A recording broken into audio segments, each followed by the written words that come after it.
Has the lockdown worked by Dennis Prager on Townhall.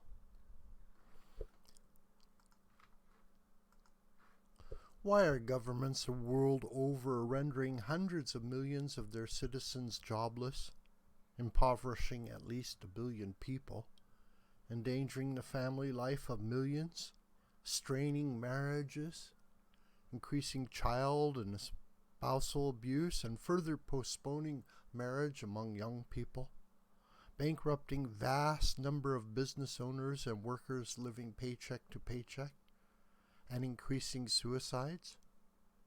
The reason given is that we must lock down virtually all human social and economic activity in order to prevent millions of people from dying of the coronavirus and overwhelming hospitals. But is it true? Was this lockdown necessary? In order to answer these questions, we need to know how many people would have died from COVID-19 if we hadn't ruined the world's economic life. The truth is we don't know. And the truth is we never knew. A large swath of the expert community cloaked itself with unscientific certitude, beginning on March 16th with a model from the Imperial College of London, the source governments relied upon for the decision to ruin their economies, which projected about 2.2 million Americans and 500,000 Brits would die. Almost every national leader, politician, and media outlet in the world believed that model. As I explained in my last column, modern men and women have substituted experts for prophets and priests. Science is a secular religion, and experts are its prophets and priests. In fact, they have greater authority among the secular, especially those left of center, than the Pope of the Catholic Church has among Catholics.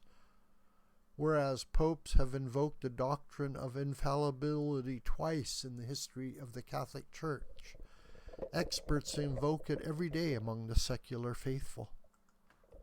But on what grounds are we to believe that millions would die without ruining the American and the world's economy? Without our being told by an omniscient God, there is no way to know the definitive answer. But here are some data that cast doubt on those assumptions, based entirely on the only metric that matters: deaths per 1 million. The number of confirmed infected people is meaningless, since so few people anywhere have been tested for the virus, and we don't know how many people already had the virus and never knew it. Moreover, asymptomatic or minimally symptomatic carriers of the virus constitute the majority of those infected. As of yesterday, according to the Worldometer website, the United States ranked 12th with 71 deaths per 1 million people. France's death rate is 229 per 1 million, 3 times greater than that of the United States, and it went on national lockdown March 17th. America didn't go on national lockdown because that decision is the responsibility of states. So let's take California, the most populous American state and therefore nearest to France's population. California went on statewide lockdown March 19th, 2 days after France. The death rate from coronaviruses in California is 2 per 100,000. 2. That means France, which went on lockdown only 2 days prior to California, has more than 10 times the death rate. And Nebraska, one of the few U.S. states that has not locked down, to the intense anger of the state's Democrats at its Republican governor, has a death rate of less than 1 per 100,000, according to the Washington Post's daily listing of U.S. coronavirus deaths. What do these statistics say about the efficacy and indispensability of a lockdown?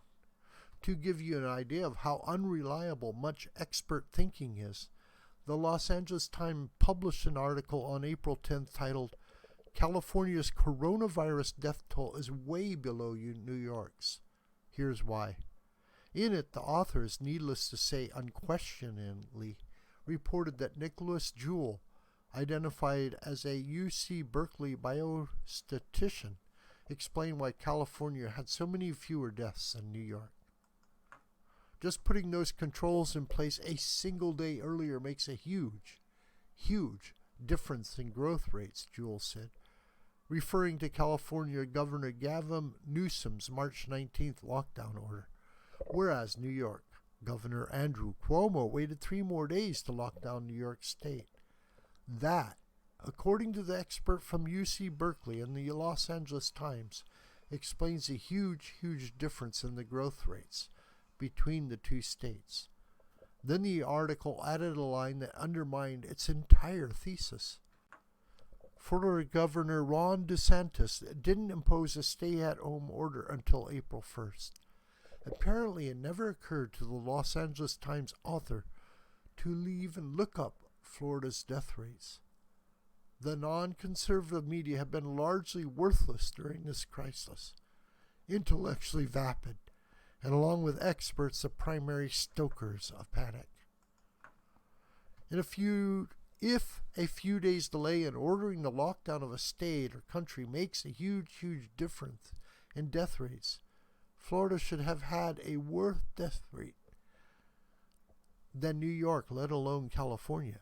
Yet Florida's death rate is among the lowest in the country, 24 per 1 million, despite the fact that Florida, along with Maine, has the largest percentage of elderly people, those 65 and older, in any American state.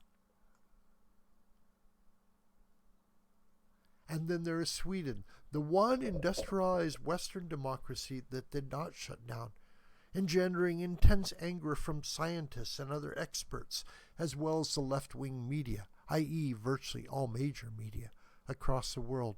Sweden, which still has its restaurants and businesses open, is far below Spain, Italy, Belgium, France, the UK, the Netherlands, Switzerland, and Luxembourg, all of which have national lockdowns and deaths per 1 million.